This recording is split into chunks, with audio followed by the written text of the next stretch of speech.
ongoing thing. Jangan lupa untuk di-subscribe, like, comment, and share. Assalamualaikum warahmatullahi wabarakatuh. Selamat pagi anak-anak ibu. Nah, hari ini kita akan belajar limit fungsi trigonometri ya, yaitu matematika peminatan kita hari ini. Oke, langsung aja kita masuk ke materinya. Hari ini kita akan mempelajari limit fungsi aljabar dengan trigonometri gitu kan. Nah, sekarang ini mengenai limit fungsi aljabar. Limit itu apa? Limit itu adalah mendekati, hampir, sedikit lagi, harga batas, seperti itu ya. Nah, notasinya itu seperti apa? Jadi notasi limit ya. Nah, notasinya itu limit X menuju A fx sama dengan L. Jadi inilah notasi atau bentuk umum dari limit fungsi aljabarnya, oke? Oke, saya akan membahas teorema limit. Nah, di sini kita akan gunakan yang pertama, teoremanya itu adalah limit X menuju A konstanta. Nah, itu hasilnya konstanta itu juga. Jadi nih misalnya nih saya kasih contoh. Misalnya ada nanti limit X menuju 0, 3. Nah, jawabannya itu adalah 3. Karena dia cuma ada konstanta doang, nggak ada variabel X-nya gitu ya. Limit X menuju A X. Nah, ini X, ada variabel X-nya. Nah, caranya gimana? Dalam teoremanya itu X-nya diganti sama A gitu kan. Berarti yang X di sini gantikanlah sama A, masukkan dia. Berarti hasilnya adalah A. Seperti itu ya. Jadi jawabannya A. Lanjut. Jadi itu misalnya nih saya kasih contoh gitu ya. Misalnya ini limit X menuju 3 gitu. Nah, ini X. Berarti jawabannya berapa? Langsung aja lah masukkan X-nya menuju 3. Masukkan X-nya jadi 3 ke sini. Berarti jawabannya adalah 3. Seperti itu ya. Kemudian kita lanjut ke nomor 3 ya. Limit X mendekati A K kali fungsi gitu. Ada konstanta dikalikan fungsi. Jadi itu bisa aja kita rubah jadi konstantanya di luar, kemudian kita limitkan yang fungsinya aja gitu. Jadi tinggal ngelimitkan, masukkan nilai limit dari fungsinya saja, sedangkan konstantanya itu kita keluarkan gitu ya. Kalau teorema keempat itu penjumlahan ya, ada limit X menuju A fx ya ditambah gx. Nah, jadi ada dua fungsi tuh. Nah, bagaimana caranya? Itu caranya kita pisahkan juga bisa ya. Mau langsung kalau udah paham boleh. Tapi ini teoremanya limit X mendekati A. Ini fx. Kemudian kita tambahkan sama limit X menuju A gx. Oke, seperti itu ya. Jadi tinggal kita pisahkan. Nah, untuk pengurangannya kalau ini pengurangan kurang ya, kalau ditambah seperti itu. Oke, lanjut kita ke teorema yang kelima. Nah, teorema 5 itu perkalian. Nah, perkalian hampir sama sih, sama penjumlahan. Kalau dikalikan ya tinggal dikalikan aja gitu kan. Nah, jadi di sini ada fungsi fx dikali gx seperti itu. Dikali gx. Untuk cara penyelesaiannya gimana? Ini oke, kita pisahkan. Berarti X menuju A fx ya. Kemudian kita kalikan sama limit X menuju A dari gx. Seperti itu ya. Jadi kayak ada pemisahan gitu, dikali. Lanjut ke teorema yang keenam. Untuk yang pembagian limit X menuju A ya. Limit X menuju A fx per gx itu bisa kita rubah jadi limitnya kita bikin di atas sama di bawah gitu. Jadi limit X menuju A fx gitu kan per limit ya X menuju A gx. Oke, seperti itu teoremanya ya. Kita lanjut yang nomor 7. Itu teoremanya ada limit X menuju A ya. Limit X menuju A fx. Ada pangkat tapi dia ada pangkat n-nya. Itu bisa kita rubah jadi limit X menuju A fx. Nah ini pangkatnya di luar, jadi kayak kepunyaan semuanya. Kalau ini kan terpisah gitu kan. Nah ini kepunyaan semuanya kita pangkatkan di luar n-nya. Lanjut yang ke-8, ini teorema yang terakhir. Yang ke-8 yaitu limit X menuju A, ada pangkat n, akar dari fx. Jadi fx akar pangkat n gitu ya. Oke, berarti sama dengan kita ubah jadi kita keluarkan semua akarnya gitu ya, seperti ini ya. Kita keluarkan, kemudian di dalamnya kita limitkan seperti itu ya. Limit x menuju A fx. Oke, seperti itu dengan syarat, ini ada syaratnya ya. Fx-nya lebih besar dari 0 dan n-nya itu adalah bilangan genap. Oke deh. Oke, kita masuk ke contoh soal, yaitu limit X menuju V ya. Sin X dikurang cos X. Nah caranya itu yaitu tinggal kita masukkan lah nilai V-nya. Karena apa? Karena X menuju V ini kan, X menuju V berarti gantikanlah X yang di fungsinya jadi ada V-nya ya, masukkanlah X, berarti masukkanlah yang ini ke fungsi-fungsinya ini. Gampang ya. Iya gampang, tinggal dimasukkan aja. Yuk kita masukkan, kita mulai. Berarti apa jawabannya? Berarti jawabannya udah langsung dimasukkan kan, berarti limitnya nggak ada lagi. Berarti itu sin V dikurang cos V. Nah sekarang nilai sin V itu berapa? Nilai sin V itu berapa? Nilainya 180. Nah sin 180 itu berapa? 0. Oke, berarti kita bikinlah sini 0. Nah kemudian cos 180 itu berapa? Negatif 1 ya. Nah ini harus kalian pahami dulu ya tentang trigonometri, tentang sudut-sudut istimewa ya. Nah setelah itu dapatlah min 1. Oke, kita jumlahkanlah itu.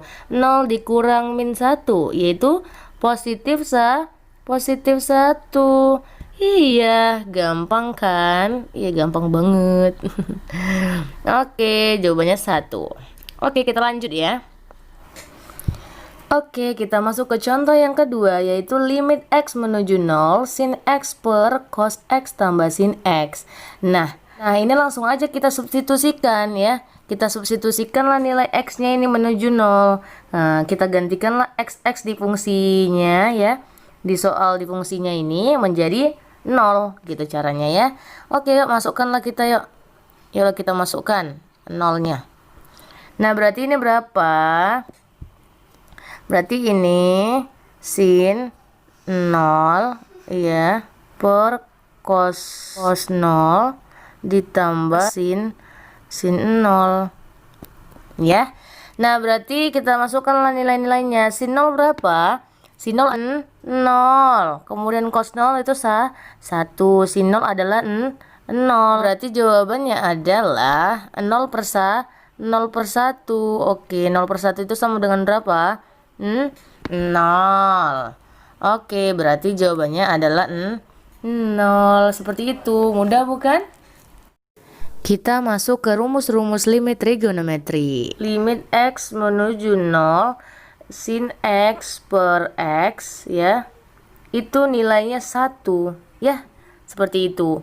Berlaku juga kebalikannya, maksudnya gini, limit X menuju 0 X per sin X. Nah ini juga nilainya 1 ya. Oke, apalagi. Nah kemudian ada limit X menuju 0 tan X ya, tan X per X itu nilainya 1. Kemudian ada lagi limit X menuju 0, iya kebalikannya aja, dibalikkan berarti X per tan X nilainya 1. Udah, inilah yang harus kalian ingat ya. Ini dasarnya. Nah kemudian nantinya kalau ada koefisiennya di depan gimana? Kita lanjut ya. Sin mx per nx. Nah, jadi yang membedakan kayak tadi itu kan cuman sin x per x, itu satu nilainya. Nah, di sini ada koefisien di depan x-nya. Ini ya koefisiennya. Nah, kalau ada koefisiennya, udah tinggal itu aja lah. Koefisiennya itu yang kita bikin. Jadi jawabannya yaitu apa? M per N. Ya, gitu ya. M per N. Lanjutlah kalau misalnya dibalik gimana? Kalau misalnya dibalik nih. Oke, kita balik misalnya nx per sin mx. Nx per sin mx yaitu apa? Tinggallah koefisiennya apa ini? Koefisiennya adalah ini ya, n sama m kan? Oke, berarti n per m. Iya, n per m. Udah begitu ya. Kita lanjutin tan juga seperti itu. Jadi kalau tan juga seperti itu ya, berarti kalau misalnya limit x menuju 0 tan mx per nx. Nah, apa jawabannya? Yaitu koefisiennya kan, berarti m per n juga. Nah, kemudian untuk limit x menuju 0, ya kita balikkan nx per tan mx itu sama dengan n per M. Iya seperti itu ya gambarannya. Nggak usah kalian hafal itu M per N apa gitu, N per M. Pokoknya koefisiennya itulah jawabannya ya. Nah kemudian kita lanjut deh. Yuk kita masuk ke contoh soal. Yaitu yang pertama soalnya ada limit X menuju 0 tan 5X ya. Tan 5X per 3X. Nah soalnya seperti ini. Berapa jawabannya? Udah ketebak ya, 5 per 3. Nah kayak gitulah jalan singkatnya, tapi kita pakai coba cara konsep ya. Nah kalau cara konsepnya seperti ini. Jadi itu kita harus samakan angkanya. Jadi seperti ini. Ini ada limit X menuju 0 tan 5X itu harus ada di bawahnya sama dia dengan yang di atas. Di sini juga 5x gitu. Jadi tan 5x per 5x dikali yang di bawah itu kan 3x tuh. Nah, sebenarnya kan 5x ini nggak ada, kan? Yang di bawah ini kan nggak ada emang 5x-nya. Yang di bawah hanya 3x di sini gitu kan. Nah, berarti yang 5x itu kita tuliskan juga di atas. Biar sama dia 1, itu jawabannya maksudnya ya. Nah, berarti kita buatlah situ juga 5x ya, gitu caranya. Berarti sini 5x udah. Nah berarti yang tan sama ini kan 1 nilainya ya. 1 berarti tinggal apa, ini juga x nya tinggal dicoret, berarti berapa dong? Berapa? 5 per 3. Seperti itu deh cara konsepnya ya. Dia harus sama dengan yang di bawah, atas sama bawah ini sama. Nah seperti itu. Lanjut kita ke contoh soal yang lain ya. Kedua yaitu limit n menuju v per 2 sin kuadrat n dikurang v per 2 per n dikurang v per 2 dikali 3n. Nah coba kita lihat di sini soalnya. Di sini limitnya nilai limitnya n menuju v per 2 gitu kan. Ya kan nilai n nya yaitu v per 2. Nilai n-nya mendekati v per 2. Berarti kita rubahlah n yang di dalam fungsinya yaitu v per 2 gitu kan. Kalau kita substitusikan langsung berarti nilai di sini berapa? V per 2 dikurang v per 2 yaitu 0. Sin 0 adalah 0 ya kan? Berarti di sini nilainya 0. Yang di bawah berapa? Ini juga 0 ya. Ini juga 0, berarti 0 per 0.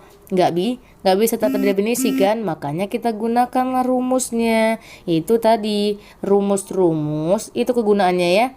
Rumus limit trigonometri. Oke, kita selesaikanlah dengan rumus itu.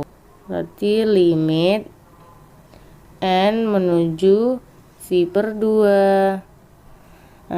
Kita pisahkan di sini. Berarti ini sin n dikurang v per 2 ya kan. Kan ada 2 kali tuh ya kan. Karena di sini sin kuadrat berarti kan dia sinnya ada 2 kali. Kita ulanglah 2 kali dianya sinnya ya. Nanti sini juga dikali sin n dikurang V per 2. Oke, nah kemudian yang di bawah, coba kita lihat yang di bawah. Yang di bawah ini kan n dikurang V per 2. Kita buat aja lah di bawah dari sini aja ya untuk temennya. Udah kita dapatkan. Yaitu n dikurang V per 2. Oke, ini udah ada temannya. Nah, udah sama tuh. Nah, kemudian untuk yang 3n. Nah, yang di atas kan tinggal 3n nih ya kan? Yang di atas kan tinggal 3n. Sementara di sini n dikurang V per 2. Jadinya kayak mana? Karena beda bentuknya gitu ya. Karena berbeda bentuknya, yang di bawah ini kita bikin aja dulu. Nggak ada kawannya ya. Jadi di sini yang 3n itu kan di bawah dia. Dia di sini ya. 3n-nya. Oke. Nah, berarti yang di atas ini kita perlu apa? Yang ini biar ada kawannya. Seperti tadi caranya. Biar ada kawannya, kita bikinlah yang di dalam ini sama dengan yang di bawah. Tapi kita pinjam, taruh sini, tapi taruh juga yang di atasnya. Biar nilainya juga satu, itu kan sama nilainya. Oke, maksudnya begitu ya. Kita letakkan di bawah, kita letakkan juga di atas. Nah, berarti ini kita bikin seperti yang di atas, yaitu n dikurang V per 2. Nah, berarti yang di atas juga kan? Kita buat juga. Oke, inilah dianya. Udah. Nah, kita bikinlah berapa itu nilainya. Yang ini berapa nilainya? Adalah 1 ya kan? Yang ini juga nilainya 1. Berarti tinggal yang atas sama bawah yang ini ya. Udah, langsung aja lah kita buat di sini berapa? 1 dikali 1 dikali n dikurang V per 2 per 3n kan? Masukkan aja lah langsung ya. Masukkan aja lah nilainya. Di sini ada n menuju V per 2. Berarti masukkanlah nilainya V per 2 di n-nya. Ini kan ada n. Nah, lihat di sini. N. Kita gantilah dia langsung aja kita gantikan ya. Maksudnya seperti itu. Ajalah kita gantikan ya. Berarti V per 2 dikurang V per 2 per 3n kan? 3 kali V per 2. Oke, kita kalikan lah itu. Nah, ini berapa nilainya ini? 0 ya udah ini. Berarti 0 per 2V. Hasilnya adalah 0. Nah, begitu deh caranya. Oke, mengerti? Selanjutnya, limit X menuju 0, sin 4X tambah tan 3X dikurang sin 5X per 2X. Nah, kalau ada soal seperti ini, kita pisah-pisahkan dia. Bagaimana pemisahannya? Nah, coba lihat yang di bawah ini. Penyebutnya 2X. Nah, 2X ini bukan hanya milik sin 4X ini ya, tapi dia milik kesemuanya sampai ke sin 5X. Jadi itu milik semuanya. Nah, langsung aja lah kita pisahkan gitu. Berarti sin 4X per 2X, tan 3X per 2X, sin 5X per 2X, seperti itu. Ayo kita langsung saja untuk menjawabnya. Berarti ini limit X menuju 0, sin 4X per 2X gitu. Nah, kemudian pisah lagi. Itu ada tambah ya, tambah. Nah, kita pisahkan lagi X menuju 0. Ini menggunakan teorema limit ya. Jadi kayak pemisahan gitu loh. Jadi kita pisah-pisahkan aja per operasinya. Jadi ini limit X menuju 0 tan 3X per 2X. Kan? Lanjut dikurang limit X menuju 0 sin 5X per 2X. Oke, seperti itu kan. Nah, langsung aja lah. Berarti apa itu? Langsung aja kita coret. Langsung aja lah itu berapa jawabannya. Berarti ini berapa? Sin 4X per 2X. Berarti per 2. Kemudian ditambahkan berapa tuh? 3 per 2. Kemudian lanjut dikurang 5 per 2. Oke, berapakah itu? Langsung aja lah kita jumlahkan. Kan nyebutnya itu 2, yang di bawah itu 2 semua kan. Udah sama-sama 2 nih kan. Kalau udah sama-sama 2, udah tinggal kita jumlahkan lah yang di atasnya itu berapa. Berarti kalau kita jumlahkan 4 tambah 3 7, 7 kurang 5 2, berarti 2 per 2 1. Oke, itulah dia jawabannya. Seperti itu ya, gampang kali. Mungkin untuk hari ini itu saja pembahasan kita hari ini. Mudah-mudahan dapat dimengerti dan dapat bermanfaat ya. Jangan lupa dicatat. Oke, see you. Assalamualaikum warahmatullahi wabarakatuh.